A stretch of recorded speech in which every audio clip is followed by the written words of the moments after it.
Welcome everyone to another video. My name is Hagop, aka Hags, and today once again we are at my first ever property I bought. I finally got a mic, so hopefully the sound is a lot better. So drop a like because a lot of you have been questioning the mic situation, and here it is. So hopefully it's good sound. But today I'm going to go around my property explaining to you what to look for at a viewing to really understand that whether it's a property investment, whether it needs doing up, or it's just a home to go and live in. These are sort of things you want to look out for when doing the viewing. Straight away, the first thing that I've spotted in my property, let's just say your property, is the electrics. So the first thing you want to look at is just open it up, have a good look inside, and see how old it is. Usually on there you can see a date of when it was last checked. If not, the agent should be able to give you that information. Going around, you just want to look around realistically the top of the walls all around, because if there's any cracks or any leaks, you really want to investigate that and figure out where is that coming from. Is it because the property's old and these things form and they're not really a big issue, or is there something from the outside that you can spot inside which has caused a crack for it to be a leak? So that, again, that's something to look out for. Windows, they can be quite costly. You can tell a window when it's double glazed or not. It's not the hardest thing in the world, but things such as this window I have here, it's blown, that you just replace the glass. It's not the end of the world, you have to replace the whole thing. But if it's not double glazing, expect to pay a good sum for them. A window like this may cost around £500 or so. Again, depends on location and all this stuff. So once again, get your numbers right. Other than that, let's go on into reception number 2. Once again, looking around, making sure there's nothing in terms of cracks or even in the flooring. If you can lift up part of the carpet, that's always good, because some people can layer carpets and sometimes that's not the greatest thing in the world. So now coming into reception number 2 in this property, radiators. Realistically, a radiator in every single room is perfect. Again, that's pretty bog standard, but you can look at a radiator and see if it's old or not. The thinner the radiator, personally for me, the worse it is. I know they look nice, but they don't really give out the best heat. But for looks wise, the thinner ones of course are the nicest. So coming into this room, one thing I pointed out straight away is the electrics.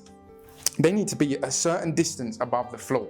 And here is a perfect example of a good plug socket. So if a fuse box is new, like this property is relatively good and it's been checked and everything's fine, the plug sockets will be fine. That's kind of how it works. But besides that, in this room, once again, windows and check for any cracks.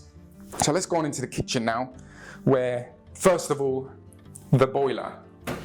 Again, you can look at a boiler and you can see if it's new or not. If a property's old, I bought some really old properties which have needed a lot of work doing to them, and they've had a tank in the property, which basically means rip the whole thing out, redo the whole heating again. If it's a combi boiler like this property, you'll be perfectly fine.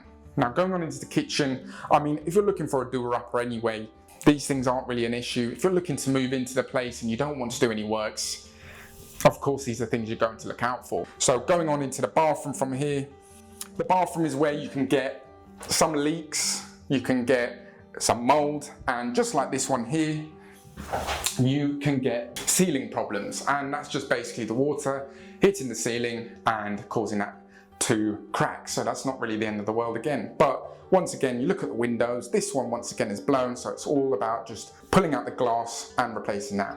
Not an issue. Heading on outside, you want to again look for certain cracks in the brickwork. If you see sort of zigzag cracks like this, then just know there might be some structural issues. If you see a crack like this, not really going to cause any issues. If you really want to make sure they're not an issue, look at it from the inside and see if there's any water getting in. Then you'll be able to know.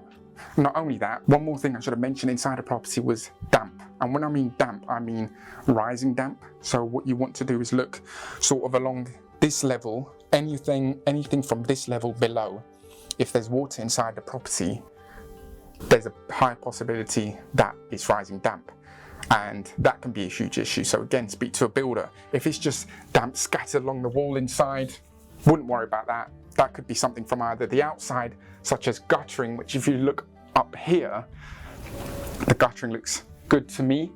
And what you would tend to see is a line coming down of where the leak is in the pipework at the back of the property. I would have shown you this from the front, but I don't want to show the front of the property. So another thing which can be very costly is the roof. I don't know if you can see as best as possible.